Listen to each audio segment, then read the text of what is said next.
पालकमंत्री म्हणून काम करायचं नसेल तर मंत्रिपद सोडा असा इशारा अजित पवारांनी 3 दिवसांपूर्वीच राष्ट्रवादीच्या मंत्र्यांना दिला होता आणि त्यानंतर आता उपमुख्यमंत्री एकनाथ शिंदेंनीही शिवसेनेच्या अकार्यक्षम मंत्र्यांना चांगलंच फैलावर घेतल्याचं कळतंय।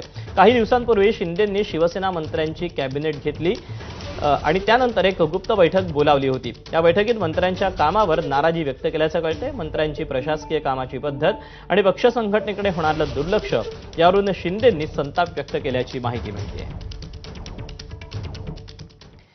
शिंदे मंत्र्यांवर कोणत्या मुद्द्यांवरून नाराज झाले आहेत आणि त्यांना कोणता इशारा दिला आपण पाहूया। शिंदेंकडून पक्षाच्या अकार्यक्षम मंत्र्यांची चांगलीच कानउघाडणी करण्यात आली,